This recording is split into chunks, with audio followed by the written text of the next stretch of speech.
Eccoci qua ragazzi, benvenuti in questo nuovo video. Oggi sono qua perché vi voglio andare a parlare di una cosa che sicuramente avrete già visto nel video precedente. Sto parlando del braccio di ferro. Come avrete già visto nel video nel quale vi presentavo il mio studio, avrete notato che oltre al green screen, al computer e al divano, avevo anche un altro oggetto che probabilmente vi ha fatto sorgere qualche domanda. L'oggetto in questione è appunto il tavolino da braccio di ferro. Ebbene sì ragazzi, ho un tavolino da braccio di ferro, ma perché hai un tavolino da braccio di ferro? Beh ragazzi, la passione del braccio di ferro, che poi non si può nemmeno chiamare passione, poiché è da poco che mi sono affacciato in questo mondo, mi è nata guardando i video. Infatti inizialmente ho cominciato vedendo i video su YouTube di uno youtuber che si chiama Devon Larratt, che oltre ad essere l'arm wrestler più popolare sui social è anche uno dei più forti al mondo. Una volta visti i video di Devon Larratt ho cominciato con dei miei amici a fare braccio di ferro, ad allenarmi in casa con gli elastici e poi fare braccio di ferro con loro fuori, magari nei tavolini dei bar oppure anche proprio nei tavoli a casa nostra. Insomma, diciamo che ci divertivamo finché qualche settimana fa non ho deciso di comprare il tavolino da braccio di ferro per potermi allenare un pochino più seriamente e soprattutto per poter, quando i miei amici vengono a casa mia, avere un luogo dove praticare braccio di ferro seriamente senza rovinarsi i gomiti sui tavolini normali. Questo tavolino qua infatti lo potete trovare in vendita su Amazon, vi lascio il link in descrizione, ed è un tavolino ufficiale per il braccio di ferro. Vi spiego un po' questo sport in che cosa consiste. Tutti ovviamente conoscerete il braccio di ferro come sport, però sono convinto che non tutti avranno visto gli incontri veri e propri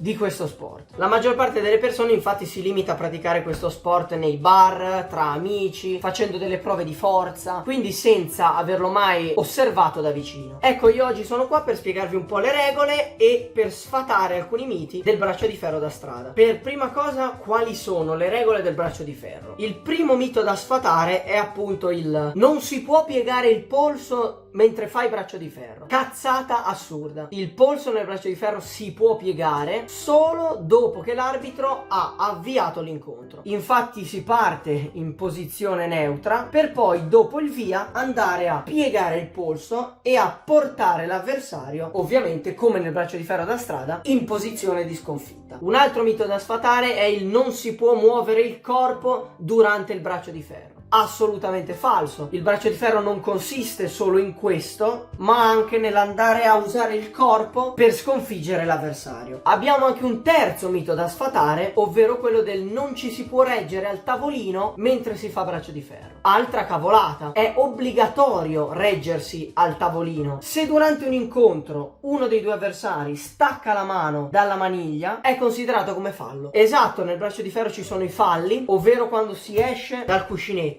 con il gomito, quando si alza il gomito, quando ci si stacca dalla maniglia, e poi altri falli più complicati, ovvero quando ci si va a toccare con la spalla o con il corpo il proprio braccio, in questo modo, quando si va a toccare così il braccio, e altri falli in fase di preparazione. C'è un trucco nel braccio di ferro per vincere sempre? Diciamo di sì, o meglio, non sono dei trucchi ma sono delle tecniche che vengono eseguiti dagli arm wrestler per andare a sconfiggere il proprio avversario nel modo migliore per la propria forza fisica. Ovvero, queste tre tecniche sono tre tipi di tiri diversi, ovvero il top roll, il gancio e la pressa. Ognuno di noi può essere forte in diversi tiri, bisogna semplicemente capire qual è il proprio tiro e poi utilizzarlo per sconfiggere il proprio avversario. Il primo tiro è il top roll. Il top roll si esegue in questo modo, andando ad aprire il polso dell'avversario e a portarlo giù in posizione di sconfitta. Un altro tiro è il gancio, nel quale si va non più ad aprire il polso dell'avversario in questo modo andando a eseguire una rotazione, ma semplicemente ci si chiude il polso in questa posizione e si va a portare giù l'avversario allo stesso modo. Il terzo tipo di tiro è la pressa, ovvero ci si bisogna sporgere più in avanti andando quasi a sovrastare il proprio braccio e andando a premere verso il basso. Appunto questo tiro viene chiamato pressa poiché si schiaccia verso il basso il braccio dell'avversario. Esistono poi altre varianti come ad esempio la ponte pressa, ad esempio quando l'avversario ci fa un top roll che noi abbiamo il polso aperto, si può eseguire una ponte pressa, ovvero andare in posizione di pressa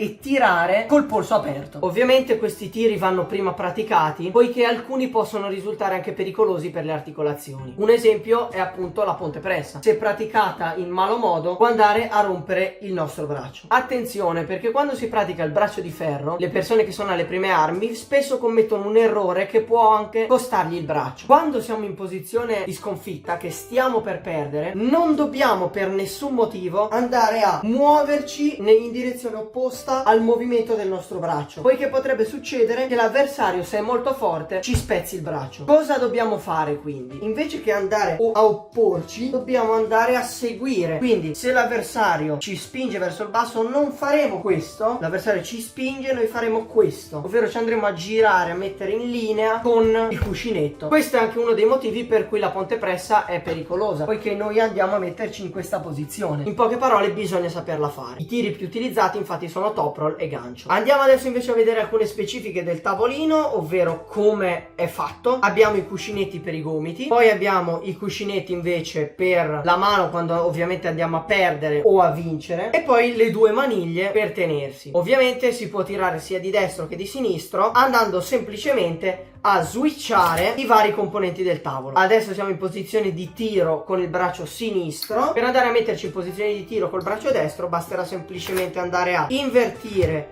i due cuscinetti in questo modo e andare ad invertire anche quelli centrali, semplicemente ruotandoli e rinfilandoli negli appositi buchi, anche dall'altra parte ovviamente. Adesso siamo pronti anche per tirare col braccio destro. Bene ragazzi, spero che questo video vi sia piaciuto. In tal caso lasciate mi piace e iscrivetevi al canale. Noi ci salutiamo e ci vediamo a un prossimo video.